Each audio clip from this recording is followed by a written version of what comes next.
Faces are going to be melting as the vote gets delayed. Crypto inflows 2-year low. I don't think that's too bullish. The United States seizes some crypto. Is it going into the strategic reserve? And we'll talk XRP at the end if you want to relieve some frustration. I say lots of naughty things, so here's your warning. And I gotta do this all over again because I didn't put my camera on. Alright, so before we get into the crypto news, your comments come first. Hopefully I got my mic on and my camera on for this one. Galen Light says, no cornerback in here, right on one of two channels I can consistently trust. How about this? Tell me down below, what channel do you really like outside of this one? I want to hear what other people are watching and what they like. Michael McIntyre, channel member, says, Pocahontas brings nothing to the party. Deaton couldn't beat her, though. He didn't have a chance in hell. Why? Because that state votes blue. Mark Go Buffalo says, well, Klaus, we're not exactly the same as I thought. I'm a Cubs fan from Northwest Indiana. Well, I'm a Sox fan from the Chicago suburbs. I'm now living on the old East Coast, representing my White Sox flag because it's opening day. Bitcoin sitting at 87,386. We're going to talk about a company shutting down because they're not making money. Inflows, 2-year low. ETH, 2012. That's not going to help you out. I'm not talking about the year. I'm talking about the price. That's how sad it is. XRP 235. Frustrated, bet your butt. We're going to talk about it at the end. So let's get right into it. Senate Banking Committee delays the vote on the SEC chair nominee. So what happens is, basically this. I told you when there's an update, I'll give it to you. What happens is this. They ask some questions. They want it on record. Once they get the responses, they'll add it to the record, then vote on it. Hand job, jerk off fest. The Senate Banking Committee has reportedly delayed its vote on the nomination of Paul Atkins as the next chair of the U.S. SEC. Journalist and host of Crypto in America podcast, Eleanor Tourette, her info is linked down below, shared this info. This is what she says. A Senate aide tells me there will be no committee vote today on Atkins or other nominees, as is typical practice. Nominees will be required to answer questions submitted for record ahead of markup vote. The vote will come at a later date to be determined. I tried to sound like Eleanor there. I'm not really good at it because I got a dude's voice. She's got a chick's voice. Maybe there's some giraffes watching and y'all got blue hair. I don't fucking know. Either way, it's just kind of part of the circle jerk fest that we're dealing with. Things just move slow.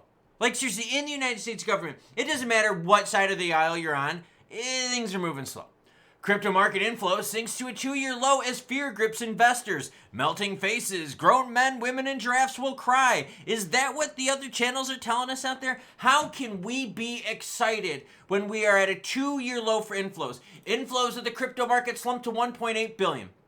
The lowest since 2023, signaling a lack of fresh capital. How is that good? That's not good. Fear and greed index remains in the fear territory. Totally true. BTC dominant, 16 out of 100. Totally true as well. Oh, the sharp decline in realized value net position change raises red flags for market momentum, with many investors opting to stay on the sidelines and getting hardcore into stable coins. Oh, you want to read about all this stuff in further depth? It's down below. Historically, such low inflow periods in crypto have coincided with prolonged consolidation or even bearish trends. And what we're looking at, especially when we zoom out here, is ever since we had the Trump pump election action, we've pretty much gone sideways, holding just a little north on average of $2 ENOs. U.S. government seizes crypto tied to Hamas terrorist financing. Okay, let's add to strategic reserves. How much are we adding to the strategic reserves, girlfriend? We're fucking rich. The United States Department of Justice has seized approximately $201,000 in currency linked to Hamas. No, I didn't say 201 million. No, I didn't say 201 billion. $201,000. The seizure was part of a terrorist financing operation that laundered 1.5 million since October of 2024. You're fucking excited about that? 204,000 and 1.5 million in virtual currency laundered since October of 2024. Whoa! Look out for the big whales and fish there, my guy. How much money did we send over to the Ukraine? How many billions, and it didn't even end up going to Zelensky in the military effort? And we're like patting ourselves on the back for 201,000. According to court documents, Hamas supporters used an encrypted platform to distribute at least 17 cryptocurrency addresses for donations. The funds were laundered through exchanges and brokers before being funneled into operational wallets. Yeah, there you go. We're adding big bags. Harpie, Coinbase-backed crypto firewall, shuts down amid business struggles. Not good. Because when the picks and shovels, when the infrastructure of an industry suffers, that means there's not enough oomph to keep them going. There's not enough need, not enough demand. That, again, everyone, is not good. If you'd like, I could lie to you. I could wine you, dine you, 69 you. If you're a chick, if you're a dude, I'm not down that way. I'm sorry. I'm sorry, dudes. I'm not.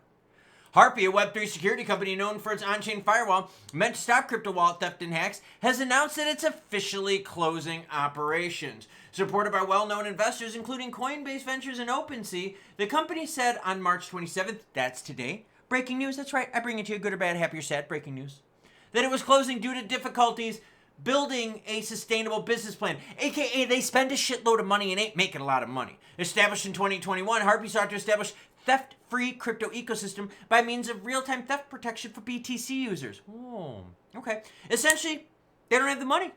They didn't make money. People didn't use their shit. Sound familiar? Yeah, so when you start having players out there that are picks and shovels, infrastructure providers, that is a bad, bad sign when these players start going down. Now we're not just talking about a lack of juicy action in native token. We're also talking about a lack of juicy action within infrastructure. Because think, right? What was one of the big reasons why Coinbase kept shutting down when the volume was nuts? Because they didn't want to spend a shitload of money on infrastructure.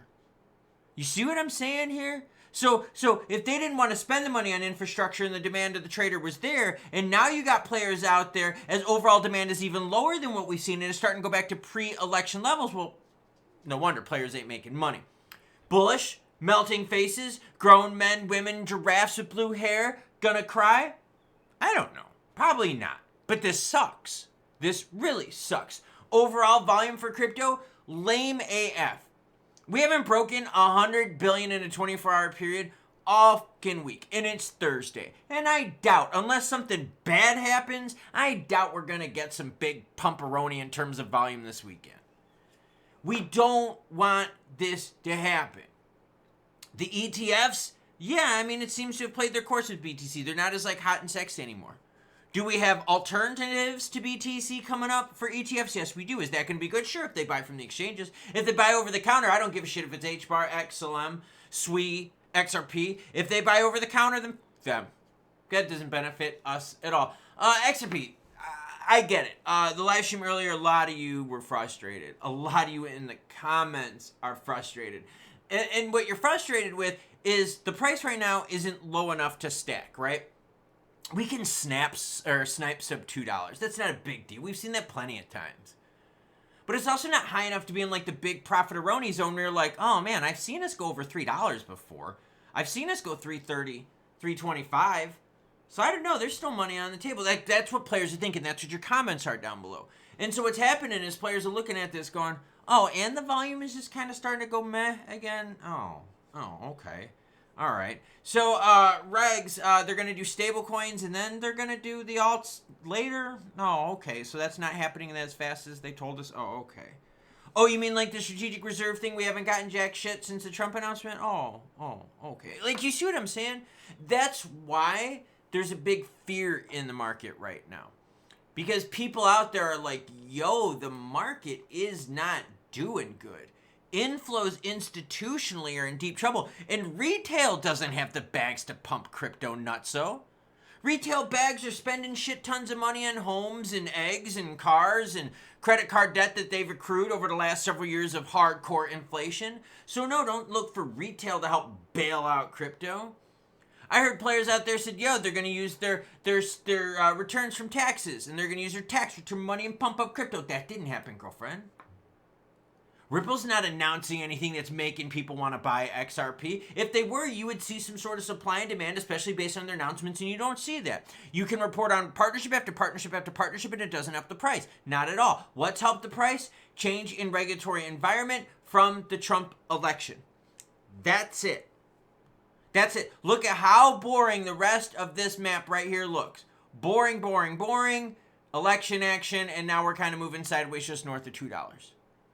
It's cool because, yeah, we were at 30 cents. We were at 50 cents for the longest time. But did we run out of steam? I mean, institutional inflows down, retail's kind of getting pounded. You got players on the sidelines now that are part of infrastructure and stuff like that, peripheral to crypto, closing their doors. That's not good, girlfriend. I don't think this is melting faces, and grown men are crying, but not because they missed out. It's because shit is in the red.